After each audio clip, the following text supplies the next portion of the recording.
Vamos a reflexionar hoy sobre algunos aspectos complejos, desafiantes, perturbadores que caracterizan al sistema financiero.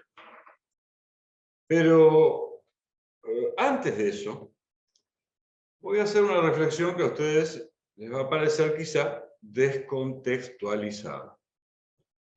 Después veremos que no lo está tanto.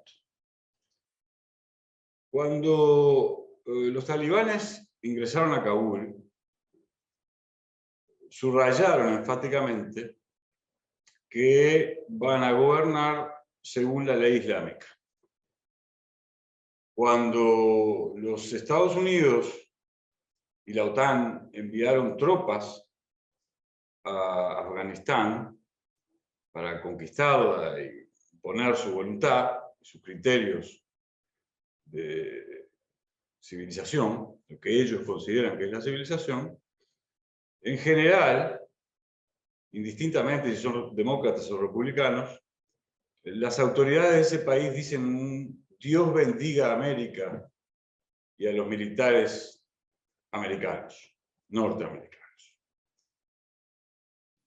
Es muy diferente la lógica según la cual encomendamos a una divinidad a los individuos que van a participar de un conflicto bélico. Es muy diferente. El tipo de racionalidad mediante la cual se fundamenta esa acción ¿no es, acaso, bastante parecida? ¿Por qué parece y no está descontextualizado este razonamiento que formulo previamente al inicio de una conversación sobre la complejidad del sistema financiero? Porque si no somos capaces de analizar la complejidad racional, científico-culturalmente y seriamente, no seremos capaces tampoco de sustituir las lógicas de la guerra por las lógicas de la política y las lógicas de la competencia interesada por las lógicas de la cooperación humanista. Cuando hablamos del sistema financiero, Jimena, en general tendemos a demonizarlo. Si existe y ha existido, es evidente que es porque ha cumplido una función social. Ha captado el ahorro y ha otorgado créditos en función del ahorro de los ciudadanos. Y más allá de si la lógica que emana de la forma de producción de riqueza, de la organización del trabajo, nos agradan o no, son un hecho histórico. Entonces es bastante importante, por eso mismo, tratar de enunciar cuáles son los conflictos, los desafíos a que está sometido qué sistema financiero. Un poco de eso queríamos dialogar con vos. Bueno, mucho gusto y muchas gracias por la invitación. Y bueno, como tú decías, un poco que hablamos cuando hablamos del sistema financiero, como para ponerlo en contexto de que el sistema incluye instituciones bancarias, intermediarios, que pueden ser fondos de pensiones, compañías de seguros, los organismos que regulan, en general los bancos centrales, y los instrumentos. Y de alguna manera media entre agentes con necesidades de financiamiento y los que tienen capital disponible. Pero como me parece interesante hacer un poco de historia y acá incorporar elementos tanto de la política económica como de la economía política para ver cómo llegamos un poco al lugar donde estamos y un poco a este proceso que se ha dado a llamar la financiarización, que ahora vamos a ver qué es, pero básicamente tiene que ver con el aumento desmedido del sector financiero. Entonces empecemos por el principio, que es como en general conviene empezar a entender un fenómeno, observando su origen, su evolución y su actual estado de situación. Exacto. Un poco luego de la Segunda Guerra Mundial, muchos países utilizaron activamente las finanzas para impulsar el desarrollo. Y digamos, utilizaron los controles a los flujos de capital, a los topes a la tasa de interés, subsidiaron préstamos a ciertas industrias, y mantuvieron la propiedad estatal de muchos de los bancos. Acá podemos ver, por ejemplo, Corea del Sur, Taiwán, donde el estímulo, digamos, el control del sector mediante el estímulo a la inversión generó altas tasas de crecimiento en toda esa zona. Sin embargo, pese a esto, en la corriente principal de pensamiento económico, cobró la idea de que el sector estaba reprimido, y empezaron a llamarle a este fenómeno la represión financiera, debido a que las tasas estaban artificialmente controladas por el Estado. Entonces, que había un doble fenómeno, según ellos: una hiperregulación y una intervención excesiva del Estado en la determinación de algunos de los parámetros que caracterizan su funcionamiento, en este caso las tasas de interés. Exacto. Y con el nombre de represión quedaba ya como que era algo completamente negativo. Entonces, bueno, sí. Entonces, bueno, no nos deja ganar dinero y expandir el desarrollo, etcétera, etcétera. Exacto, exacto. Y entonces, eso también como vinculado a una confianza en que si dejábamos libre al poder del mercado, esto iba, digamos, poner el nivel correcto que tenían que tener esas tasas de interés, se iba a incentivar el ahorro por parte de la población, y bueno, y la inversión, digamos, iba a venir del lado de que iba a haber más ahorro en el sistema, entonces eso iba a hacer que los bancos pudieran prestar dinero a aquellas industrias, actividades que lo necesitaban. El círculo virtuoso de la mano invisible del mercado.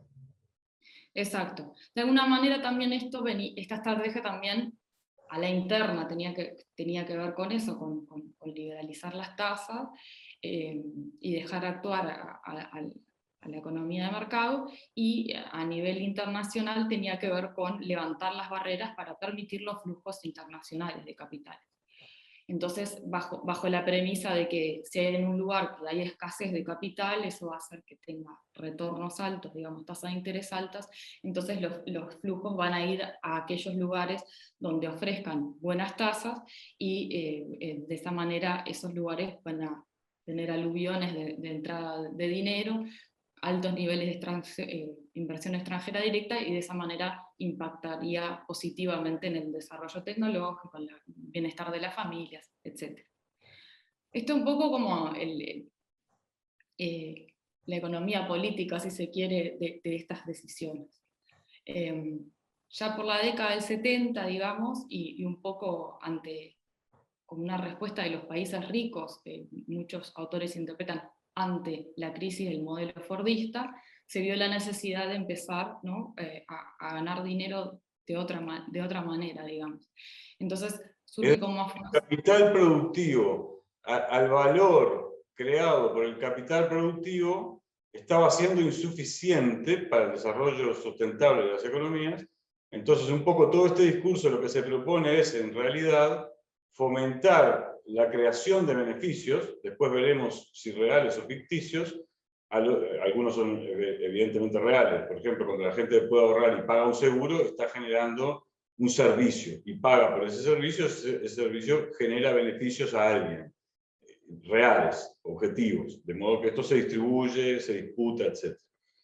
¿Cómo evolucionó luego de que esta lógica se hiciera hegemónica y fuese aceptada en general por el mundo entero? Se le llamó a eso incluso neoliberalismo. ¿Cómo evolucionó el sistema?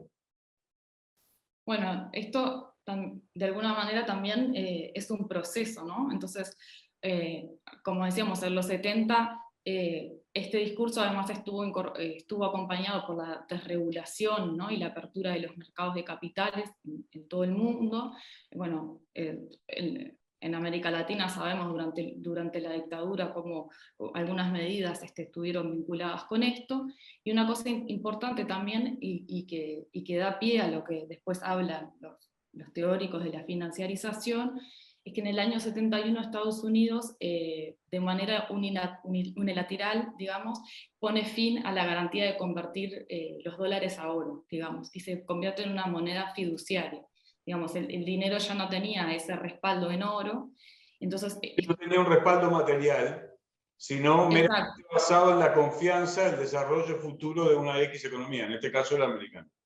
Exacto, todos confiamos en que el valor que está escrito en ese billete vale lo que dice que vale.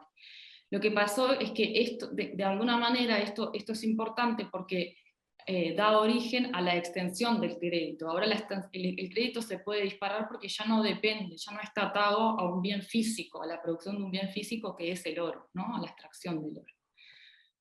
A su vez, en esta misma época, Estados Unidos sube las tasas de interés como parte de un experimento que llamó Volcker, como manera de atraer flujos de capitales con tasas muy altas, lo que generó, bueno, por un lado que la empresa financiera o la inversión financiera empezara a ser más lucrativa que la empresa productiva, digamos, generándole más rentabilidad y más poder a este sector, donde el capital industrial empieza a perder versus el capital financiero, y las consecuencias para América Latina, crisis de deuda, década perdida para América Latina, para África, bueno, muchos...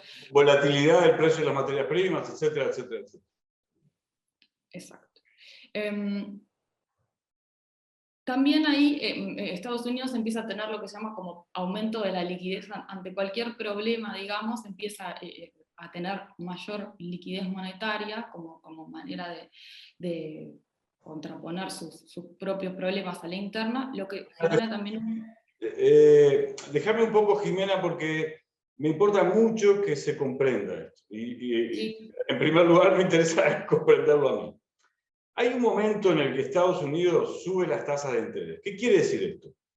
Que si uno dispone de dólares en Tokio, en Sao Paulo, o en Ciudad de México, o en una ciudad africana, sí, viene bien llevar esos dólares, comprando papeles, bonos del Tesoro a Estados Unidos, porque obtiene una renta más importante que si lo tiene en el banco de su propio país. Entonces, exactamente. Se da un aluvión de plata, las tasas serán como cercanas al 20%, o sea, bastante altas. Entonces un segundo, y tú dijiste después, con esos recursos disponibles, Estados Unidos comienza a inyectar dinero en la economía para facilitar el consumo. Eso me pareció entender que decías cuando... Sí. ¿Pero cómo lo hacía? O sea, en el 87 hay como un colapso en el mercado de valores, entonces en realidad cambian un poco la estrategia, dicen, bueno, política, ¿no? De política económica, diciendo, bueno, ante una desaceleración macroeconómica vamos a inyectar dinero, y Estados Unidos puede inyectar dinero porque puede emitir, porque tiene la moneda más líquida y usada del mundo, entonces, pero eso de alguna manera generó una inflación, o sea, trató de controlar la inflación, pero igualmente generó inflación en el precio de los activos, especialmente en el mercado de valores. Mucho dinero en el mercado, a través de los procedimientos que fueren, se incrementa el consumo y por lo tanto se incrementan en general los precios. Sobre todo cuando no se llega a satisfacer la demanda por una X cosa. Por ejemplo, viviendas, ¿no? Lo que después termina en la burbuja inmobiliaria, pero eso es otro tema. Simplemente lo incorporo para que vos puedas explicarlo si querés. Sí, y lo vamos a tocar, porque me parece importante en esto es como ir mirando un poco la genealogía histórica, si se quiere.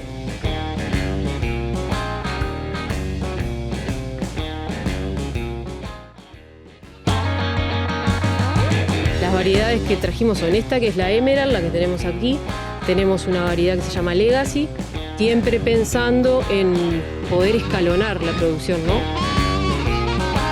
El tomate tiene que ser con gusto, por eso lo hago en esta época. Es el tomate de estación, porque ese tomate de plástico que sale en julio no tiene sabor a nada. Y acá se trata de sabor.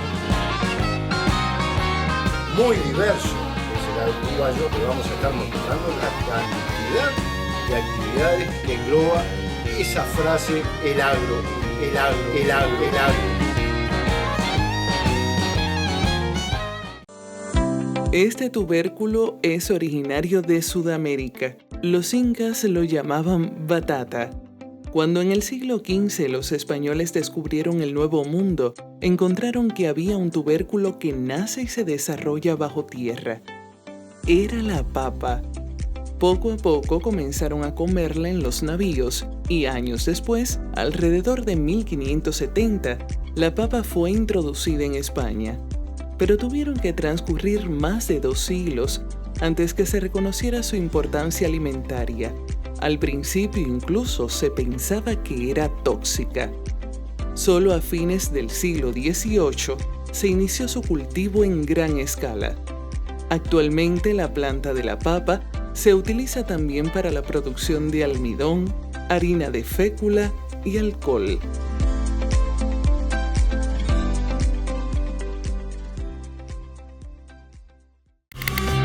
Necesitamos una comunicación en sintonía con tu sensibilidad, una comunicación alternativa a la que ofrecen los medios dominantes. Otras miradas, otras voces, otras personas, otras ideas. Todos tienen derecho a tener su voz. Para sostener una comunicación alternativa necesitamos que nos apoyes. Hacete socio de la comunidad de Caras y Caretas en carasycaretas.com.uy/socio. Haciéndote socio, estás ayudándonos a comunicar, estás ayudándonos a romper el blindaje. ¡El pueblo unido!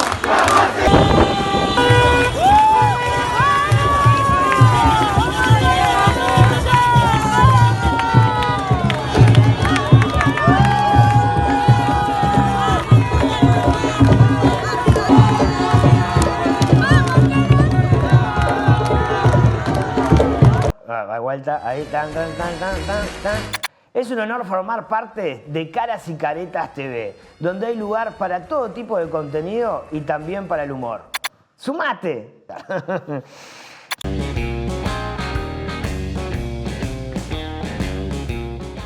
No podemos hablar de un proceso de financiarización en este caso si no hablamos de regulación, si no hablamos de estas cosas que fueron siendo como la génesis, digamos, ¿no? El germen de esto. Claro. Adelante, seguí entonces. Entonces, bueno, ya más pasamos por la década de los 70, de los 80, ahora la década de los 90, digamos, hay como digamos, un revival de lo importante de terminar de eliminar las barreras, de acabar con la represión financiera, y hubo mucha presión de organismos a aquellos países que todavía tenían reformas por hacer, digamos, que las hicieran. Y si bien el norte, digamos, global, había cambiado el énfasis, digamos, en lo que consideraba como el deber ser de las políticas, sobre todo de los bancos centrales, desde el pleno empleo, digamos, o la estabilidad hacia la inflación, en los 90 en muchos de los países se incorporan las metas de inflación como algo más generalizado en el norte. Y si bien obviamente la inflación es algo malo porque afecta digamos, el poder de compra de los trabajadores, hay muchos autores que hablan que esto también es uno de los gérmenes de la financiarización o de este poder que tiene el sector financiero, debido a que de alguna manera para el sector es muy importante las metas de inflación, porque porque la inflación puede generar problemas en el largo plazo con la rentabilidad de los activos. Digamos, si hay inflación, mi activo, mi producto financiero pierde poder de compra, ¿no? Entonces, de alguna manera, los bancos de todo el mundo, lo que dicen, internalizaron estos motivos financieros de los inversores y los acreedores privados, y estuvieron plasmados a través de metas de inflación. Y esta agenda se llevó adelante en varios lugares. Para hacer como un pequeño parate o paréntesis acá, bueno, sí. Sí, dale el paréntesis. Que yo 250.000 preguntas, pero me interesa mucho más que quede enunciado todo, a ahondar en los detalles, cosa que haremos más adelante. Bien. Bueno, ¿qué pasó, digamos, con todo esto en los 90, fines de los 90, llegamos a la crisis financiera, digamos, internacional, y un poco a partir de eso, digamos, hay un cuestionamiento de, bueno, al final era tan bueno, digamos, esto de esta apertura, digamos, mejorar la profundidad financiera, tenía efectos positivos. Y hay muchos autores, digamos, que dicen que no, que digamos que podría haber cierta relación positiva entre profundizar el sistema y mejorar el crecimiento, pero no hay claramente causalidad entre las dos cosas, y muchas de las investigaciones tenían como ciertos problemas metodológicos. Y hay incluso muchos autores, y mirando lo que pasó en regiones como las nuestras, dicen, bueno, además esto trajo mucha volatilidad, y la volatilidad tiene muchos problemas porque empieza a generar como subidas, caídas, que están asociadas a esto. Entonces, de alguna manera podemos pensar de que no cumplió con las promesas que prometió. Es decir, no cumplió con las promesas en la economía real, no permitió a las naciones establecer políticas de desarrollo sostenible que mejoraran la calidad de vida y de ahorro de los trabajadores, que fuera ese ahorro el sustento de las políticas de desarrollo, sino que el componente financiero especulativo, porque ahí se incorpora, y ahí quiero llevarte ahora, el componente financiero especulativo comienza a prevalecer sobre el componente de desarrollo social sustentable con cierta equidad, porque lo que produjo este fenómeno fue además un enorme proceso de concentración de la riqueza. ¿Por qué pasó eso? Déjame hacerte un apunte más. Sí. Después tuvieron que pasar muchas crisis, ¿no? De América Latina en los 80, Sudeste Asiático en 97, todo crisis financieras, México en el 94, Rusia, Argentina, Uruguay 2001, 2002, etc. Pero llega un momento donde pasa la crisis financiera en el norte, donde hay como un cierto abrir los ojos de qué estaba pasando, ¿no? Ahora nos pasó en casa, digamos. Pero la llamada crisis financiera de las hipotecas del 2008, creo. Exacto. Al punto de que el Fondo Monetario llega digamos, a reconocer en alguna de sus publicaciones que puede haber un momento donde haya demasiadas finanzas, digamos, donde la profundidad financiera tiene como la forma de una U invertida, digamos. Puede ser que en un momento haga crecer la economía, pero puede llegar un momento donde se puede ser demasiado grande, digamos, ¿no? Y pueden empezar a aparecer los efectos negativos. Y muchos de los efectos negativos tienen que ver con esto, con la inestabilidad que este sistema genera. Por supuesto que no es que nunca haya habido actores que no hayan llamado la atención, digamos, ¿no? Marx, Keynes hablando del comportamiento especulativo de los mercados bursátiles es bastante viejo. Un autor que se llama Minsky que habla que, bueno, el sistema capitalista es inherentemente inestable, y cuando hay momentos de tranquilidad, los actores financieros se vuelven más positivos, digamos, más empiezan a tomar riesgos que son, digamos, innecesarios. Entonces, en esos momentos donde está todo tranquilo, ya se están generando las semillas para la próxima crisis. Claro, claro.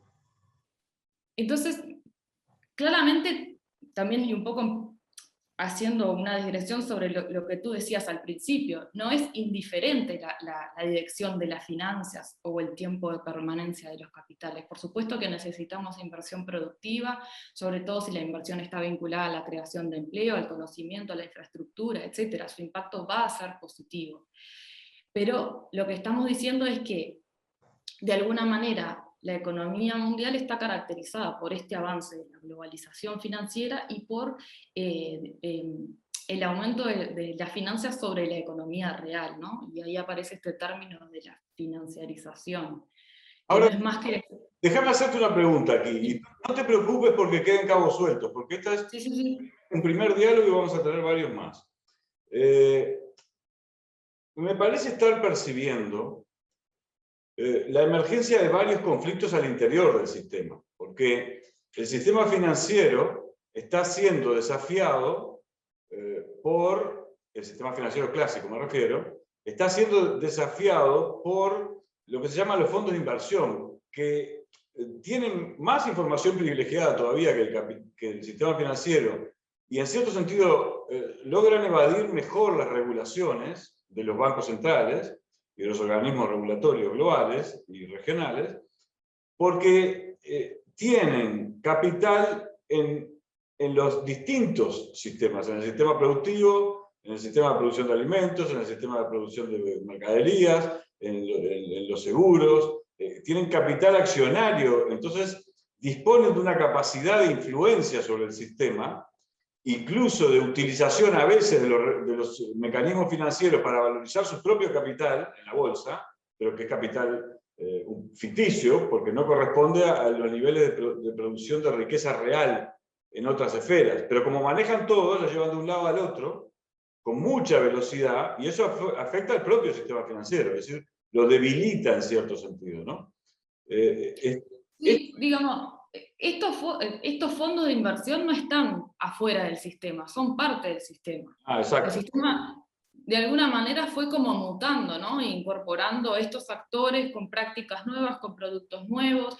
Los bancos también, digamos, el sistema, lo que nosotros tenemos en la cabeza como el sistema tradicional, también fue cambiando mucho.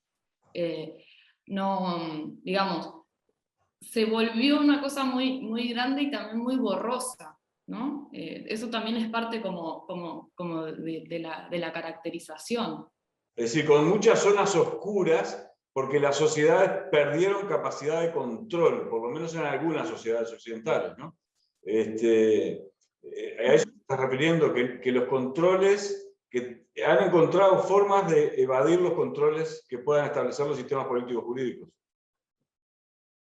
Sí, o sea, bueno, hay un poco de todo, ¿no? Hay un poco de la opacidad y la complejidad y ingeniería que tienen algunos de estos productos, digamos, que también fue una de las cosas que pasó en la crisis del 2009 en Estados Unidos.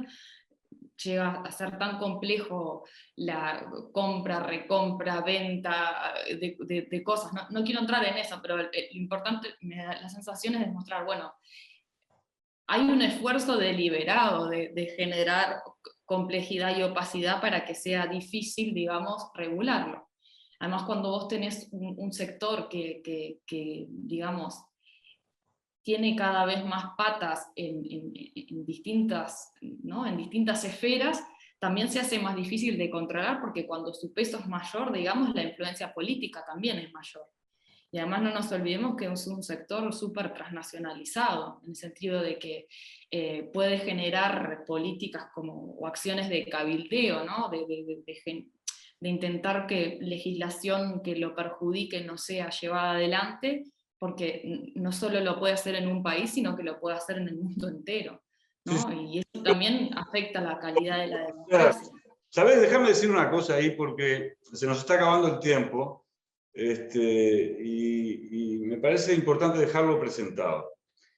En realidad, el sistema financiero de cualquier país no puede desenvolverse, naturalmente, extender sus prácticas en su propio beneficio, si no es porque hay detrás un conglomerado, un Estado, con su industria militar, por ejemplo, que es capaz de sostener sus prácticas.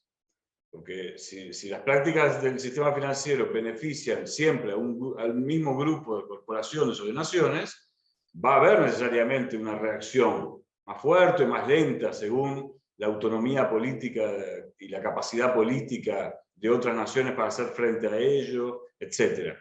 Pero va a haber una reacción. Quiere decir que el sistema financiero no es un monstruo abstracto, está inserto en un contexto de un complejo geopolítico muy complejo.